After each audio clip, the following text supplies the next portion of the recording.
Halo sahabat matematika, selamat bergabung kembali di channel Rain Mathematics Education. Bagaimana kabar kalian hari ini? Semoga masih tetap sehat, bersemangat, dan bahagia ya. Sebelum kita lanjutkan ke materi, bagi kalian yang belum subscribe channel ini, jangan lupa untuk klik tombol subscribe-nya. Terima kasih dan selamat belajar.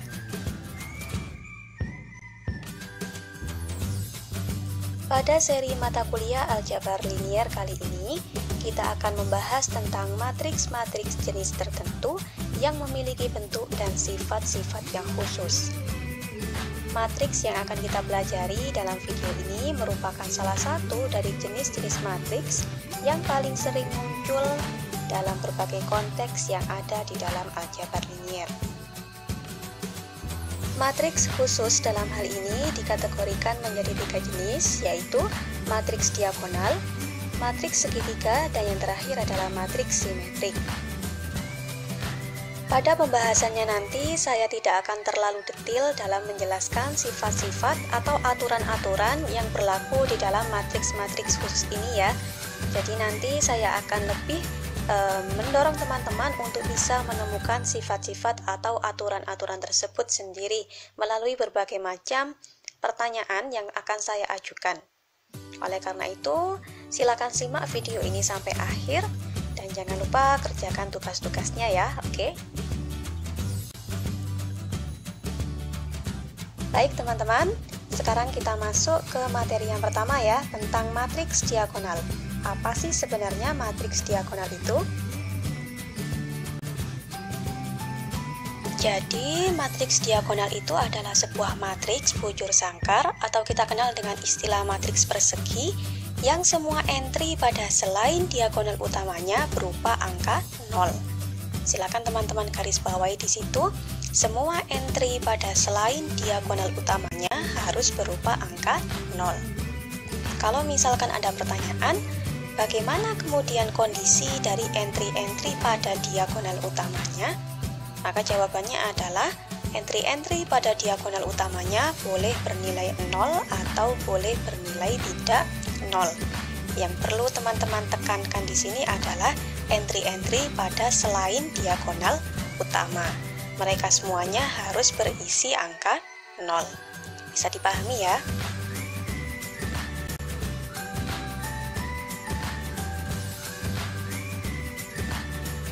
Oke, sekarang kita coba tes pemahaman dulu ya. Manakah di antara matriks-matriks berikut yang merupakan matriks diagonal? Di situ ada D3x4, D3x3, dan D4x4. Silakan teman-teman jawab pertanyaan tadi. Tuliskan jawabannya di buku catatan masing-masing, jangan lupa beserta alasannya. Pada 3 slide selanjutnya, kita akan membahas tentang sifat-sifat dari matriks diagonal. Namun sebagaimana yang sempat saya singgung di awal, saya tidak akan menjelaskan sifat-sifatnya secara langsung, namun akan memberikan beberapa macam pertanyaan ke teman-teman, dan silakan teman-teman jawab, kemudian teman-teman simpulkan kira-kira sifat seperti apa sih yang dimiliki oleh matriks diagonal. Siap-siap ya.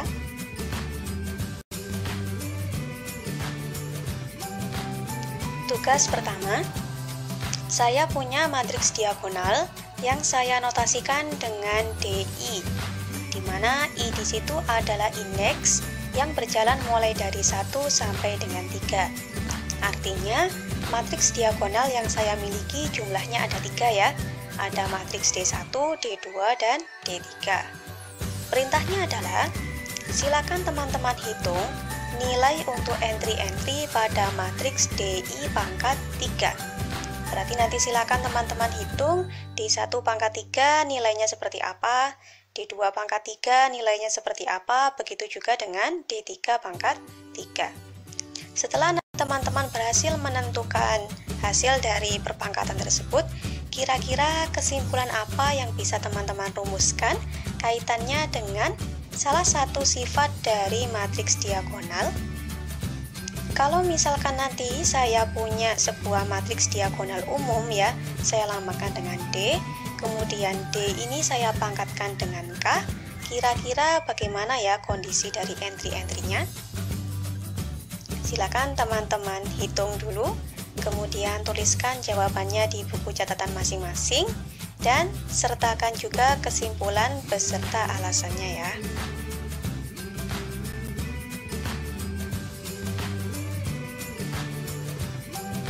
Tugas yang kedua, di sini saya punya 3 buah matriks diagonal.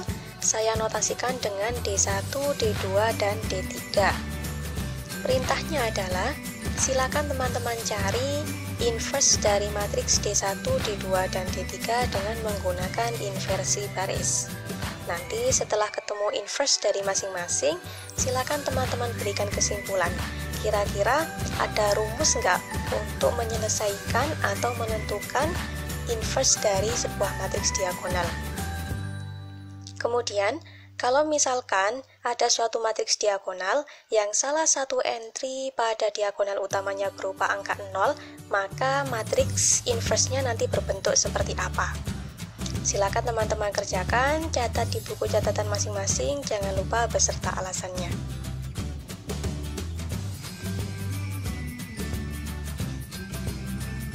Tugas yang ketiga, di sini saya punya 2 buah matriks, ada matriks A dan matriks D. Matriks D di sini adalah matriks diagonal berukuran 3x3 dengan entry-entry 2, 0, 0, 0, 3, 0, 0, 0, minus 3. Kemudian matriks A juga berupa matriks berukuran 3x3 dengan entry-entry 2, 1, 3, 3, 2, 1, dan 1, 3, 2.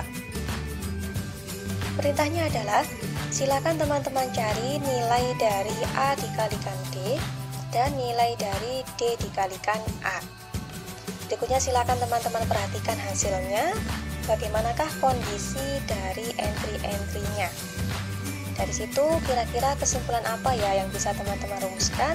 Silakan catat jawabannya di buku tulis masing-masing.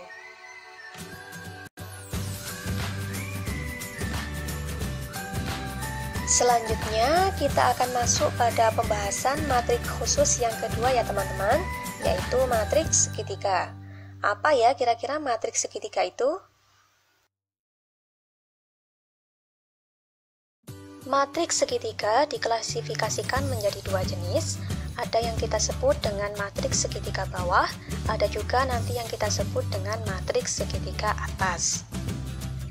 Matriks segitiga bawah sendiri adalah sebuah matriks bujur sangkar yang semua entry di atas diagonal utamanya adalah 0. Silakan teman-teman garis bawahi di situ.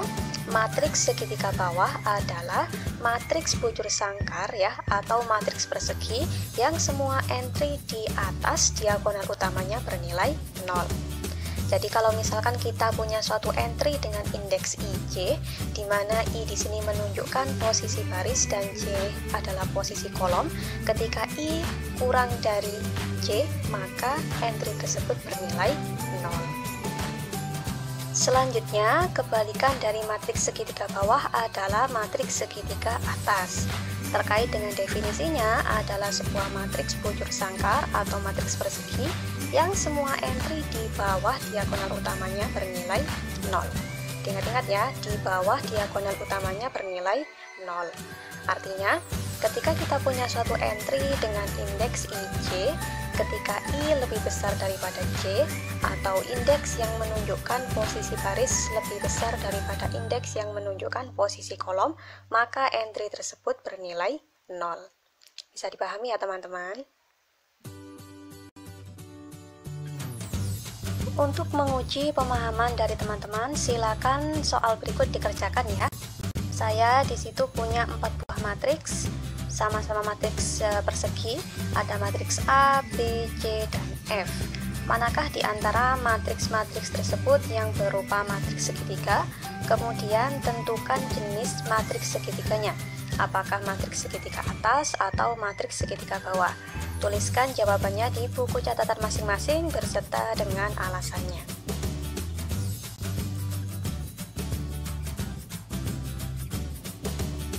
Berikutnya, saya punya 6 buah matriks segitiga ya.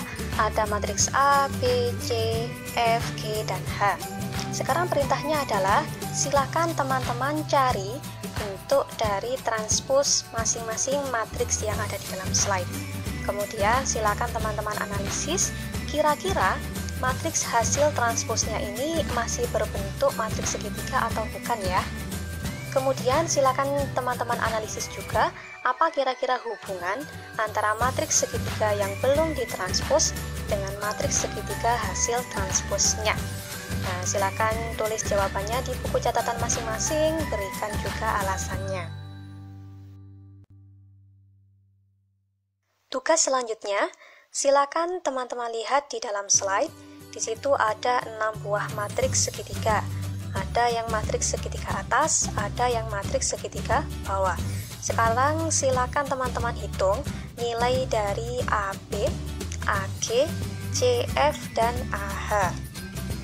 Kira-kira kalau misalkan ada matriks segitiga atas dikalikan dengan matriks segitiga atas, hasilnya matriks yang seperti apa ya? Kalau misalkan ada matriks segitiga bawah dikalikan dengan matriks segitiga bawah, atau matriks segitiga bawah dikalikan dengan matriks segitiga atas, nanti hasilnya seperti apa? Itu silakan nanti teman-teman buat kesimpulan dan tuliskan di buku catatan masing-masing.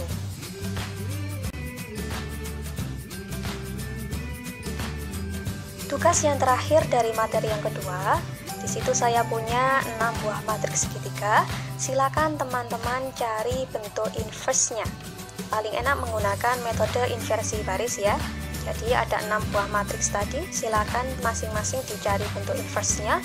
Kemudian silakan teman-teman telaah bentuk entry-entry-nya.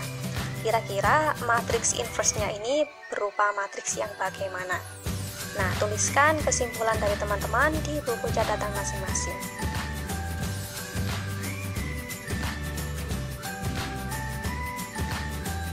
Oke teman-teman, kita masuk pada pembahasan tentang matriks khusus yang ketiga, yaitu matriks simetrik.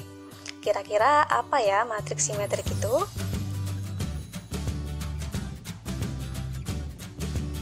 Suatu matriks bujur sangkara A dikatakan sebagai matriks simetrik jika bentuk dari A ini sama dengan bentuk dari matriks transposnya.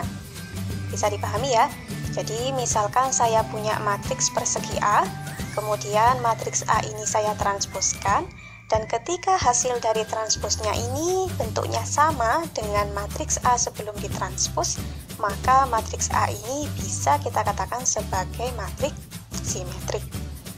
Untuk menguji pemahaman dari teman-teman, silakan teman-teman coba tebak dari 6 buah matriks yang ada di dalam slide, manakah yang merupakan matriks simetrik. Tuliskan jawabannya di buku catatan masing-masing, jangan lupa sertakan alasannya.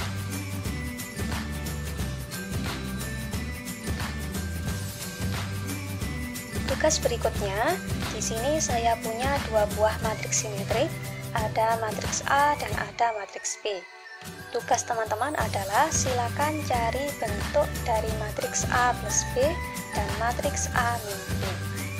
Silakan teman-teman berikan kesimpulan jika ada 2 buah matriks simetrik, ketika dijumlahkan apakah masih berbentuk simetrik. Begitu juga ketika saya punya 2 buah matriks simetrik dan dikurangkan, apakah hasilnya juga masih berbentuk matriks simetrik. Tuliskan jawabannya di buku catatan masing-masing beserta dengan alasannya.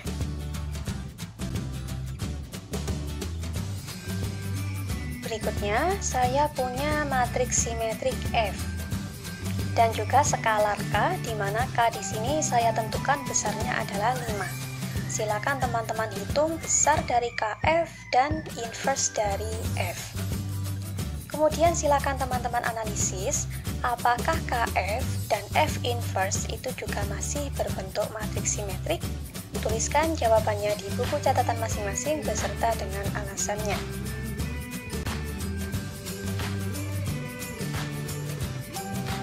Misalkan sekarang kita punya 2 buah matriks simetrik, ada matriks A dan matriks B. Ketika kita diberikan sebuah pertanyaan, apakah hasil kali dari 2 buah matriks simetrik ini juga berupa matriks yang simetrik? Jawabannya adalah hasil kali dari 2 buah matriks simetrik akan berbentuk matriks simetrik jika dan hanya jika matriks-matriks tersebut bersifat komut atau saling bertukar tempat. Artinya, nilai dari A dikalikan B sama dengan nilai dari B dikalikan A. Jika sifat komut ini tidak dapat dipenuhi, maka hasil kali dari dua matriks simetrik tadi tidak berbentuk matriks simetrik.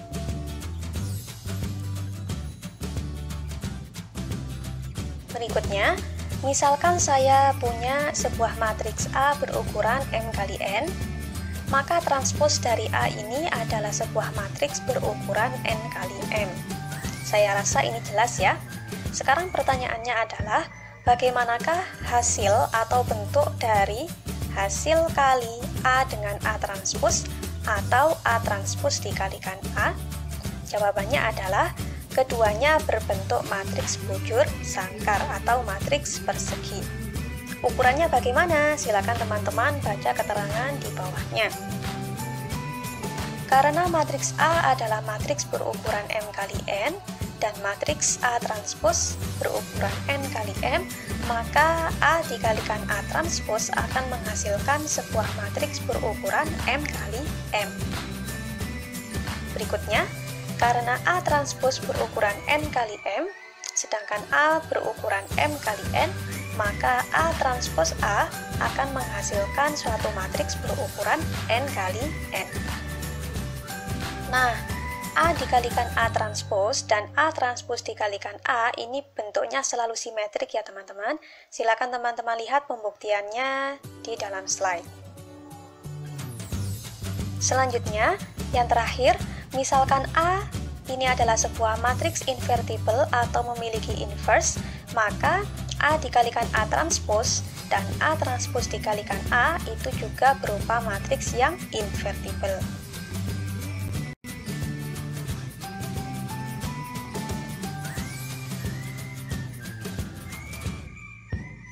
Baik teman-teman, cukup sekian pembahasan dalam video kali ini. Ada kurang lebihnya kami mohon maaf, nantikan video-video kami selanjutnya. Jangan lupa untuk klik tombol like dan subscribe-nya ya. Terima kasih.